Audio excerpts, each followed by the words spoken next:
18 novembre 1984.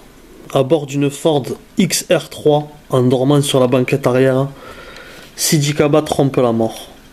Plus rien ne sera jamais comme avant. Avant que Seth Adoncor et Jean-Michel Labejoff ne disparaissent en ce dimanche sur la voie express Nantes-Saint-Nazaire. 3 mois après Michel Ngom, la France du foot pleure de nouveau. De l'accident, Sidi ne se souvient de rien. Un traumatisme crânien, la colonne vertébrale, un poumon, le fémur atteint et 4 côtes cassées. Terrible diagnostic pour un jeune homme de 17 ans promis à la célébrité, la facilité, la gloire, la première division au poste d'avant-centre.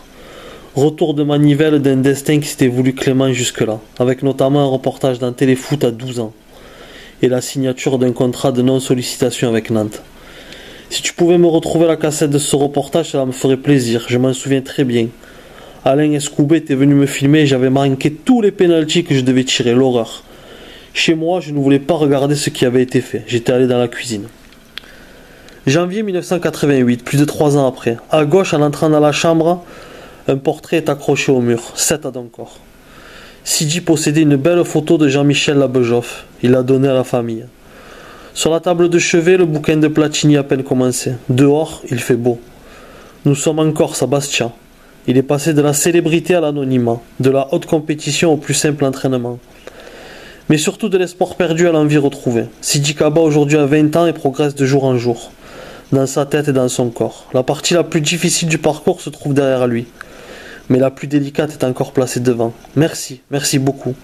Je croyais que je n'existais plus. À l'annonce de notre arrivée, Sidi n'a pas dormi les dernières nuits. Qu'allait-il bien pouvoir nous dire? Nous lui avons posé très peu de questions. Il nous a semblé préférable que ce soit lui qui s'exprime, avec ses mots. Et finalement, le Cap Corse s'est révélé être un très bon confident, entre mer et montagne. Sidi a parlé beaucoup, toujours, très calmement. J'ai 20 ans dans mon corps, mais 27 dans ma tête. Il nous a retracé son chemin de croix, si entouré, et pourtant si seul en même temps. Des 3 mois passés au centre de rééducation de Saint-Jean-de-Mont, il ne garde qu'une seule image. Une chambre, un lit et lui à l'intérieur le soir, après une journée dite normale, une journée à en baver, à en pleurer aussi. Où il faut revenir, retrouver des sensations, remarcher, tout faire sauter, les adhérences comme les béquilles. On m'a souvent dit qu'il fallait que j'oublie le passé, que c'était la vie. Mais personne, je dis bien personne, ne pouvait se mettre à ma place. Et personne ne peut comprendre ce que j'ai ressenti, ce que j'ai vécu, ce que j'ai souffert. Me retrouver seul dans ma chambre à regarder une télévision sans pour autant voir l'image, lui demander à lui, là-haut, quand cela ne va pas, qu'il aurait mieux fait d'intervenir ma place avec Jean-Michel ou Seth. Une façon comme une autre de dire qu'il n'a jamais pensé au suicide.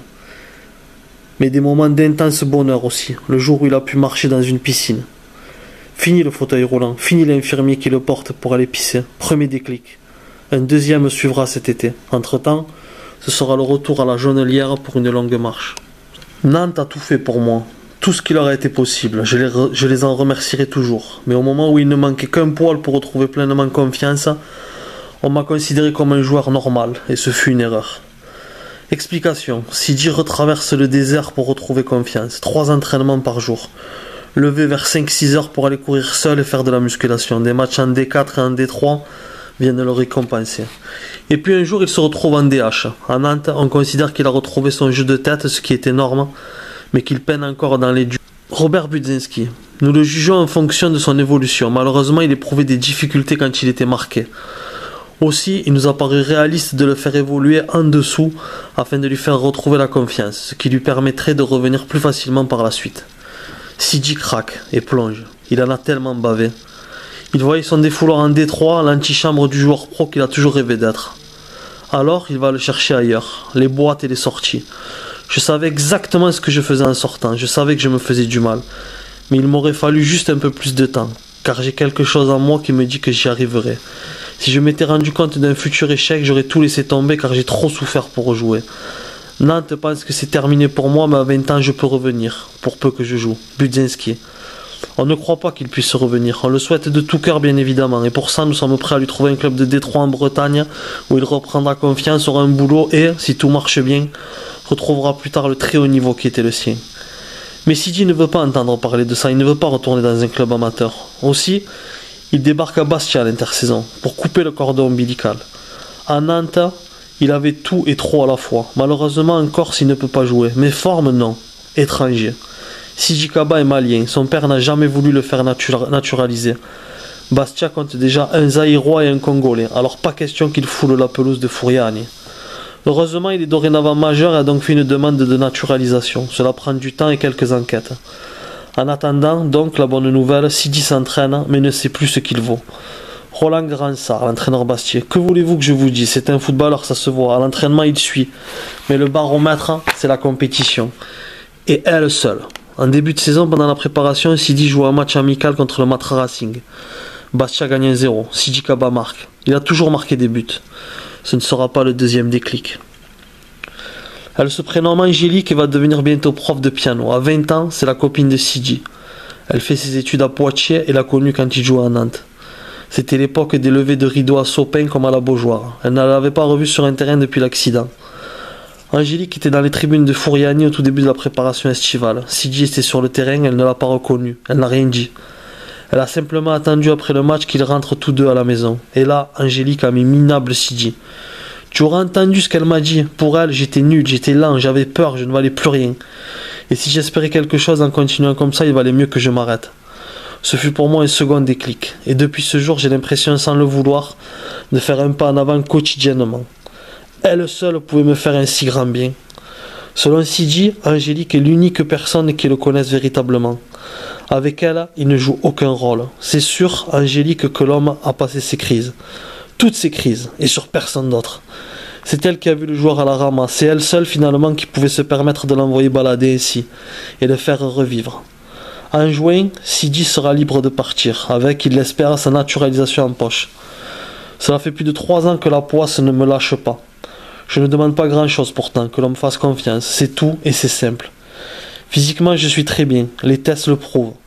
De plus, j'ai toujours su que l'on n'oublierait pas Seth et Jean-Michel, et j'avais raison.